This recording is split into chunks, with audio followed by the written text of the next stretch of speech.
tentang budaya positif yang ada di sekolah. Sebenarnya budaya positif ini sudah dilakukan oleh sekolah-sekolah, baik sekolah kita maupun sekolah lain. Hanya saja kita tidak tahu bahwa yang kita lakukan itu adalah budaya positif. Jadi tidak menutup kemungkinan bahwa kita itu sudah melaksanakan budaya positif dari kemarin-kemarin atau dari sebelumnya. Hanya saja kita tidak tahu budaya positif itu apa sih. Nah, di sini saya hanya akan memperkenalkan tentang budaya positif saja. Nah, di sini ada beberapa konsep inti budaya positif dan sudah dijelaskan oleh beberapa teman yang sebelumnya. Ibu Dewi dan Ibu Ima sudah menjelaskan terutama pada bagian perubahan paradigma belajar, disiplin positif, nilai-nilai kebajikan sampai dengan segitiga restitusi. Jadi pada bagian ini saya skip saja karena sudah pernah dijelaskan. Oke, selanjutnya pembelajaran dengan paradigma baru saya tambahkan tadi sedikit dari penjelasan Ibu Ima bahwa pada pembelajaran dengan paradigma baru itu pembelajarannya dengan berdiferensiasi atau heterogen. Bagaimana kita mengakomodasi atau mengambil atau memenuhi semua kebutuhan siswa kita, baik kebutuhannya itu berupa gaya belajar yang berbeda maupun yang lainnya. Kemudian pada pembelajaran dengan paradigma baru ini diharapkan peserta didik belajar dengan kebutuhannya, sesuai dengan kebutuhannya. Jadi misalnya anak-anak yang gaya belajarnya menggunakan audio visual tidak dipaksa untuk belajar dengan cara visual ataupun audio. Begitu pula sebaliknya, anak-anak yang gaya belajarnya visual tidak dipaksa untuk audio visual maupun audio saja. Oke, selanjutnya selanjutnya disiplin, pengertian disiplin. Jadi disiplin itu apa sih? Sudah tadi dijelaskan oleh Ibu Ima bahwa disiplin itu berasal dari kata disiplina yang artinya belajar. Disiplin merupakan perasaan taat dan patuh terhadap nilai-nilai yang dipercaya yang merupakan tanggung jawabnya. Jadi di sini saya tambahkan sedikit dari penjelasannya Ibu Ima bahwa disiplin itu sebenarnya adalah perasaan taat dan patuh kita terhadap nilai-nilai yang kita percayai yang menjadi tanggung jawab kita. Jadi kalau dari kata disiplin itu menurut kita, kalau itu bukan adalah tanggung jawab kita, maka kita tidak mesti taat, kita tidak harus patuh. Itu kalau dari segi kata untuk kata disiplin. Oke, selanjutnya, nah disiplin positif. Disiplin positif ini adalah suatu pendekatan untuk menerapkan disiplin dari dalam diri anak itu sendiri tanpa adanya hukuman dan hadiah atau biasa disebut dengan istilah motivasi intrinsik. Jadi tujuan sebenarnya disiplin positif itu adalah bagaimana kita membentuk karakter murid sesuai dengan profil pelajar Pancasila, tapi atas keinginan murid itu sendiri. Jadi kita tidak memaksakan murid, tidak, kamu harus begini, kamu harus begini, tidak. Jadi dengan disiplin positif itu diharapkan guru bisa mengarahkan murid agar mereka bisa menumbuhkan motivasi intrinsik itu sendiri untuk bisa berubah ke arah yang lebih baik. Kemudian disiplin positif itu sebenarnya bukan mengenai murid secara langsung. Oke, jadi di sini saya angkat ini. Jadi disiplin positif itu bukan mengenai murid secara langsung, melainkan bagaimana cara orang dewasa yang memberikan pengaruh dampak positif kepada murid, di mana pengaruh orang dewasa yang dimaksud di sini adalah kita sebagai guru. Oke, jadi di sini mungkin saya sedikit jelaskan bahwa disiplin positif tadi itu bukan bersentuhan langsung kepada murid.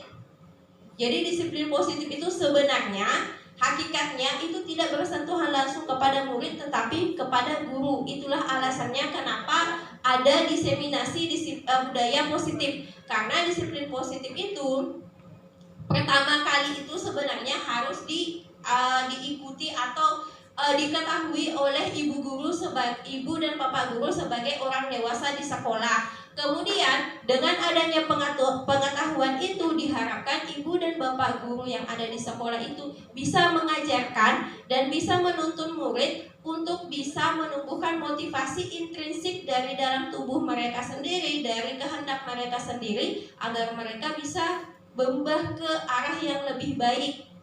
Oke, selanjutnya penerapan disiplin positif itu ada dua, yaitu penerapan dalam bentuk konsekuensi dan dalam bentuk restitusi. Nah, tadi sudah dijelaskan konsekuensi itu apa, restitusi itu apa. Nah, kalau konsekuensi itu anak-anak mengetahui bahwa akibat dari tindakan mereka akan seperti ini jika melanggar. Sedangkan restitusi itu anak-anak diberikan pilihan. Kalau mereka melanggar, maka cara mereka menebus kesalahan itu seperti apa.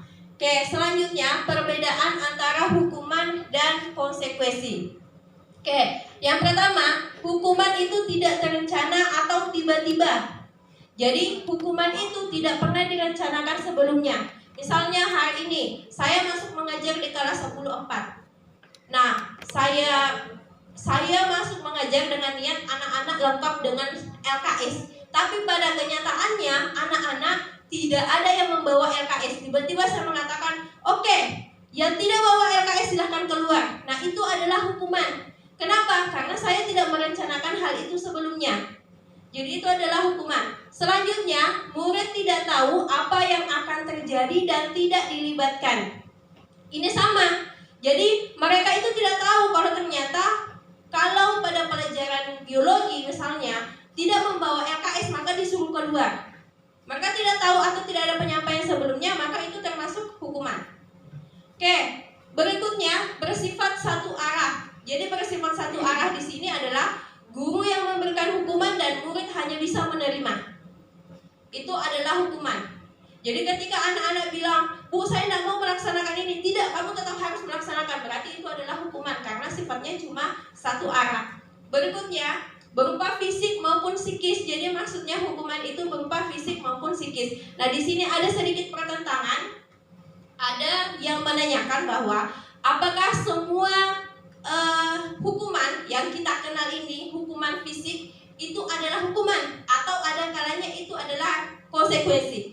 Nah, dijawab oleh Ibu Fasil kami bahwa ketika sesuatu perintah itu niatnya bukan untuk mempermalukan anak-anak, bukan untuk menyakiti anak-anak, maka itu sifatnya konsekuensi. Misalnya pada sekolah kedinasan, kedinasan lumrah jika mereka terlambat atau atribut tidak lengkap disuruh keliling lapangan basket 10 kali misalnya. Nah, untuk pada taraf sekolah kedinasan itu bukan hukuman melainkan konsekuensi. Jadi hukuman dan konsekuensi ini beda tipis tergantung dari sekolah, basic sekolah yang diterapkan. Oke, selanjutnya adalah konsekuensi. Yang pertama, sudah terencana atau sudah disepakati. Jadi contoh simpelnya ini misalnya, hari ini saya masuk pembelajaran biologi. Anak-anak, minggu depan kalau kalian tidak bawa LKS silahkan keluar. Nah, itu berarti konsekuensi. Karena mereka sudah tahu, oh kalau minggu depan tidak bawa LKS berarti kita disuruh keluar. Itu adalah konsekuensi. Berikutnya, sudah dibahas dan disetujui oleh murid dan guru. Nah, yang dimaksud di sini mungkin adalah keyakinan kelas ataupun kesepakatan kelas. Jadi sudah ada kesepakatan sebelumnya dari guru maupun dari murid. Kemudian murid dibuat tidak nyaman untuk jangka waktu yang pendek. Jadi untuk konsekuensi memang ada beberapa kasus murid merasa tidak nyaman tapi dalam jangka waktu yang relatif pendek dibandingkan dengan hukuman. Berikutnya, biasanya diberikan berdasarkan suatu data yang umumnya dapat diukur. Nah, maksudnya di sini dapat diukur misalnya keliling lapangan 2 kali, push up 5 kali. Berarti itu termasuk konsekuensi. Tapi yang membedakan dengan hukuman adalah pada bagian atas sudah dibahas dan disetujui oleh murid dan guru sebelumnya. Oke, selanjutnya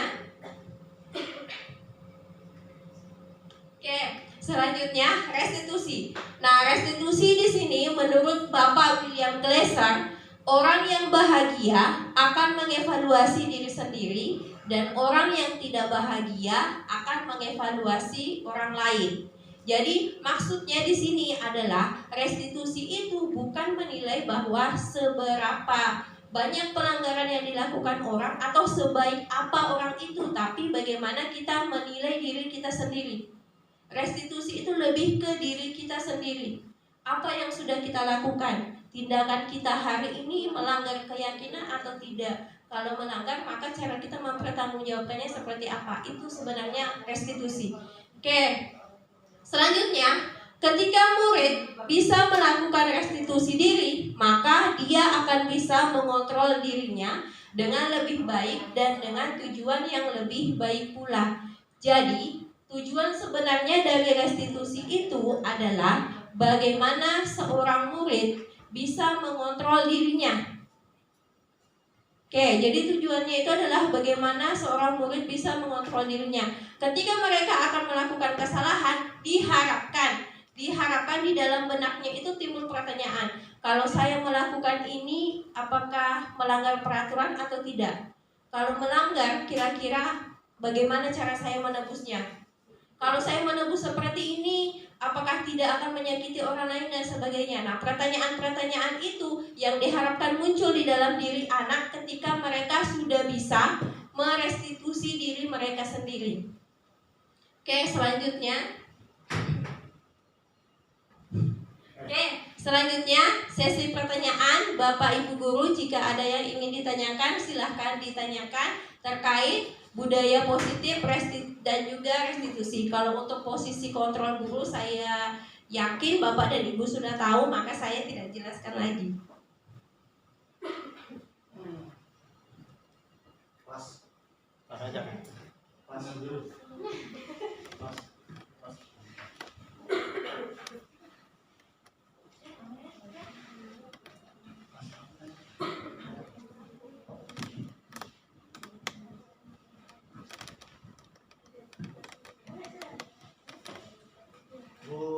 Kayak. Oh iya, silakan Pak. Kasih.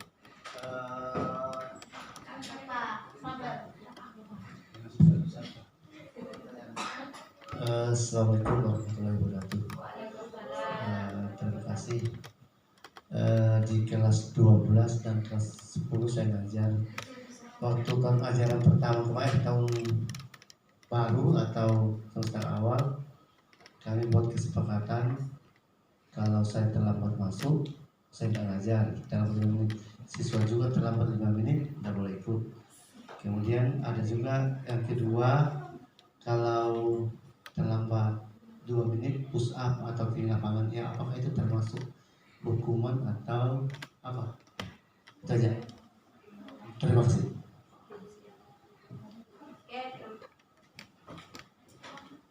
Oke, terima kasih Pak Rajak atas pertanyaannya. Nah, kalau yang itu pertanyaan Bapak, dua-duanya itu kalau Bapak sudah sampaikan sebelumnya, Bapak kan tadi bilang kesepakatan atau keyakinan kelas. Nah, itu jadinya bukan hukuman Pak, itu adalah konsekuensi. Kenapa? Karena mereka sudah tahu sebelumnya. Kalau mereka terlambat 5 menit berarti tidak usah masuk lagi. Berarti mereka sudah tahu. Mereka sudah tahu di situ Pak. Nah, di sini jatuhnya konsekuensi karena disitulah mereka memilih. Mereka kan sudah tahu terlambat 5 menit berarti tidak usah masuk. Nah, di situ mereka memilih. Oh, kalau saya terlambat 1 menit berarti masih bisa masuk. Masuk atau tidak itu sebenarnya mereka yang tentukan sendiri. Ketika mereka melanggar, berarti itu adalah pilihan mereka untuk tidak masuk kelas. Oke, kalau menurut saya sih seperti itu Pak aja. Oke, bagaimana Bapak Ibu guru yang lain? Ada lagi yang mau ditanyakan? Boleh tanya Kak Bu? Ya, silakan Pak. Iya. Enggak Bu, jadi seperti ini belajar, ini cerita mengenai pengalaman saya. Jadi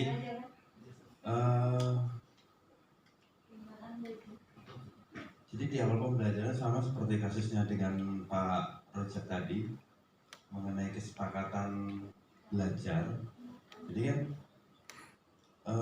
kita antara siswa dengan guru mata pelajaran itu membuat sebuah kesepakatan.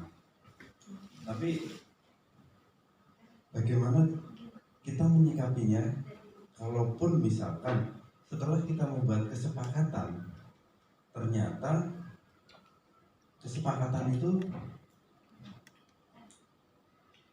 gimana ya, hilang, ataupun pada akhirnya kesepakatan yang sudah dibuat akhirnya bukan dilanggar, tetapi ada gimana ya, ceritakannya itu susah sih. Jadi setelah kesepakatan itu dibuat, akhirnya kesepakatan itu ditolak juga dengan siswa. Jadi siswa sudah buat kesepakatan dengan kita, terus kita buat kesepakatan dengan siswa, tapi akhirnya kesepakatan itu tidak jadi sama sekali, dibatalkan. Itu bagaimana Bu menyikapinya? Kira-kira. Makasih Bu.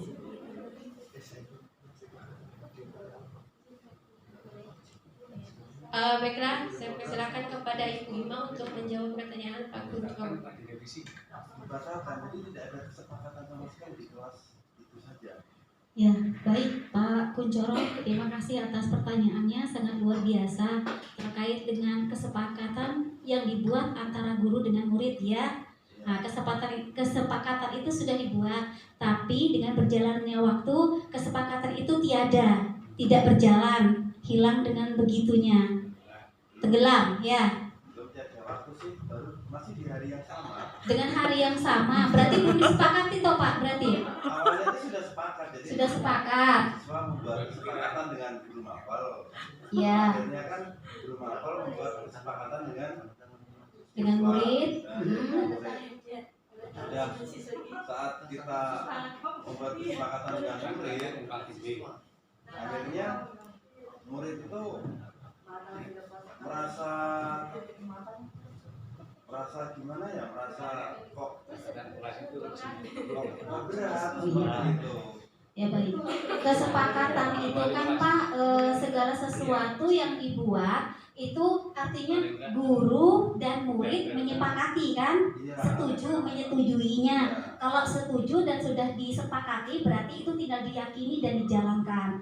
Kalau tidak disetujui, tidak disepakati, belum berjalan pada saat itu juga, berarti perlu dirubah, Bu ya.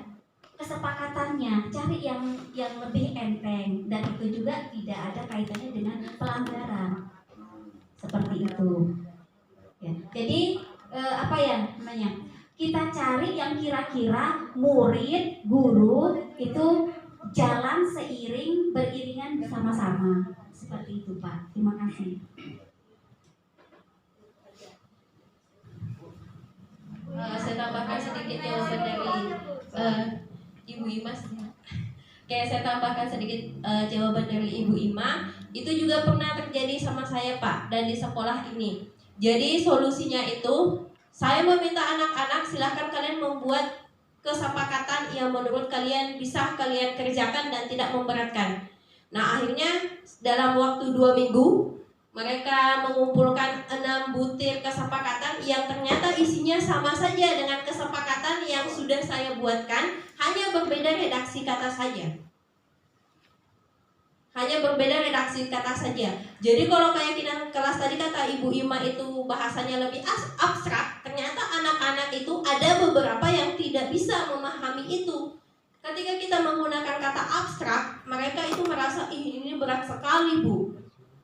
Jadi saya meminta mereka menggunakan bahasa yang mereka mudah pahami, dan ternyata hasilnya sama saja, hanya bahasanya lebih disederhanakan, mungkin bahasa yang mudah diserap oleh mereka.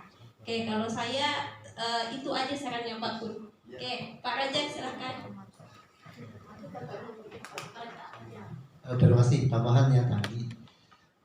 Itu kan kalau saya ada kesepakatan kalau 3 kali, pertamanya 2 kali alfa itu nilainya maksimal C.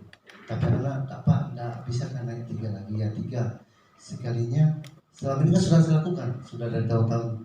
Tapi bertabrakan sama kebijakan sekolah, akhirnya kayaknya gimana?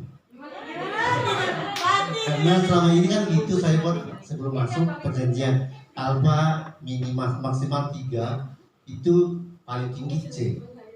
Sekalinya pas mau kirimkan kelas atau raport kan biasanya ada Ya kasih tinggi lah, apalah. Akhirnya kan bertabrakan. Sampai kelas 12 sekarang kelas 12 IPA 1 ada yang baru 1 kali masuk dari 7 kali pertemuan. Katanya bajunya sempit lah, sakit lah, penuh lah.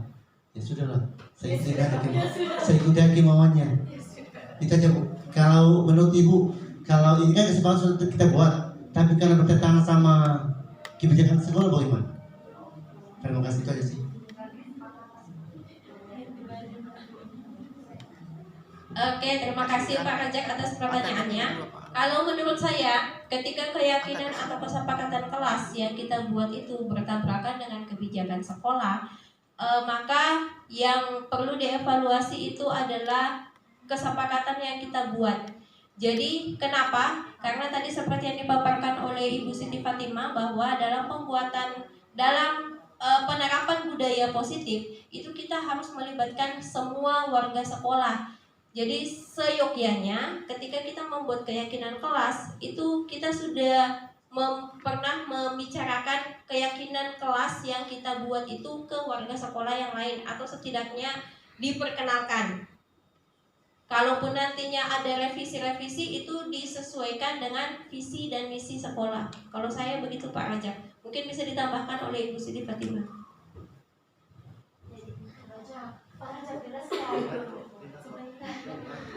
Ya baik ya Pak Rajak ya, terima kasih, pertanyaannya sangat luar biasa terkait dengan kesepakatan juga antara guru dengan murid-murid. Ya, Pak Rajak tadi membuat kesepakatan ya, 3 kali murid tidak hadir itu kesepakatan antara Pak Rajak dengan siswa itu nilainya C.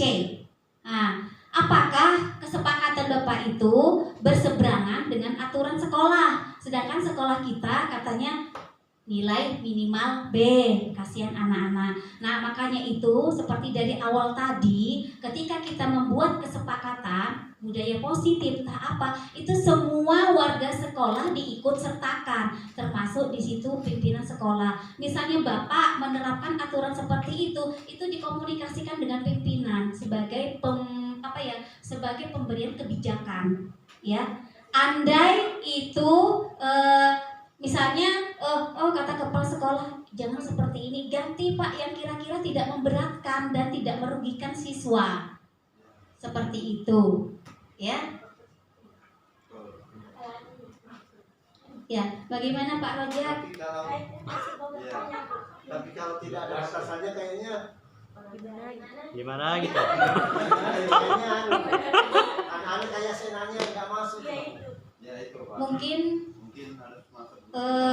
Mungkin kalau itu mungkin berat ya bagi guru ya untuk memberikan nilai B bagi murid-murid, sedangkan tidak sesuai dengan karakter atau dengan murid tersebut.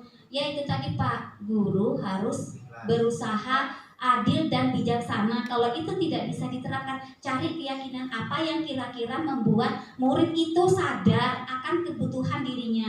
Kan di dalam dalam pemikiran Ki Hajar Dewantara, tugas guru itu kan menuntun, mengantarkan anak seperti itu untuk menuju keselamatan dan kebahagiaan. Kalau dalam menuntut ilmu dia masih belum keluar intrik dirinya, berarti bagaimana sebagai kita seorang guru itu supaya anak tersebut tetap semangat. Kalau menurut saya apalagi pelajaran olahraga ya, olahraga itu kan rata-rata murid itu bersemangat Pak. Bahkan gurunya itu selalu dinanti dan ditunggu. Kalau tidak ada itu dicari-cari ya. Pak Rojak mungkin itu saja. Terima kasih. Assalamualaikum. Yang dicari bukan gurunya Bu, bolanya.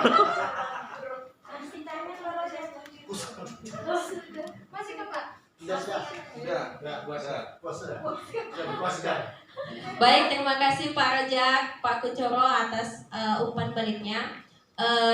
Kembali lagi, kita namanya manusia, Bapak Ibu guru, kita itu juga punya kodrat alam dan kodrat zaman. Jadi bukan cuma anak-anak saja yang memiliki kodrat alam dan kodrat zaman. Ini menurut saya. Kalau menurut saya, ketika kodrat alam kita seperti tadi kasusnya Pak Rajak itu, ketika kodrat alam kita dan kodrat zaman kita berbenturan dengan visi sekolah, maka harus dicari jalan tengahnya. Karena sesuatu yang dipaksakan itu tidak akan berhasil dengan baik. Itu versi saya. Oke, terima kasih Bapak Ibu Guru atas waktu yang telah diluangkan pada diseminasi saya. Terima kasih banyak. Saya akhiri diseminasi saya hari ini. Assalamualaikum warahmatullahi wabarakatuh. Waalaikumsalam warahmatullahi wabarakatuh.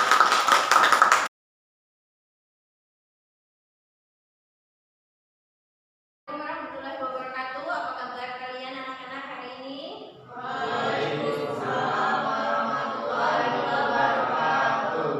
Oke, kabarnya bagaimana?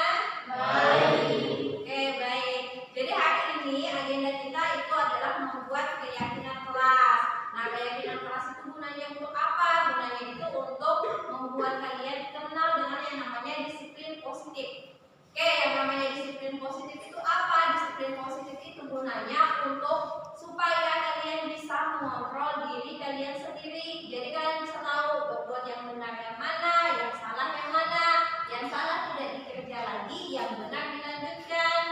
Paham?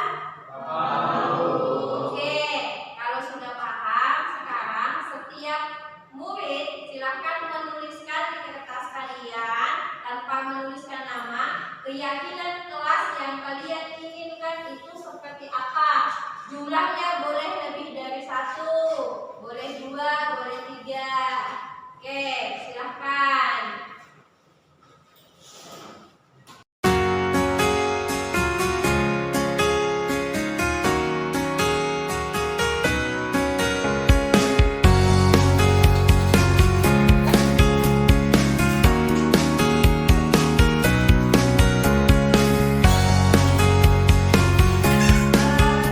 Ini ada beberapa keyakinan yang kelas yang kalian buat.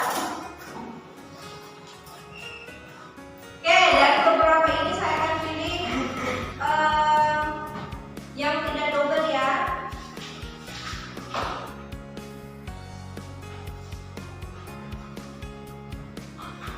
Oke, jadi saya bacakan ya keyakinan kelasnya. Yang pertama itu tidak boleh ribut. Kemudian yang kedua itu harus menjalankan kewajiban piket kelas. Kemudian yang ketiga itu menjaga kebersihan. Kemudian yang keempat itu adalah berlaku sopan santun. Oke, berarti keyakinan kelas kita ada berapa? Oke, ada 4. Baik, terima kasih atas kerjasamanya. Demikian, Assalamualaikum warahmatullahi wabarakatuh.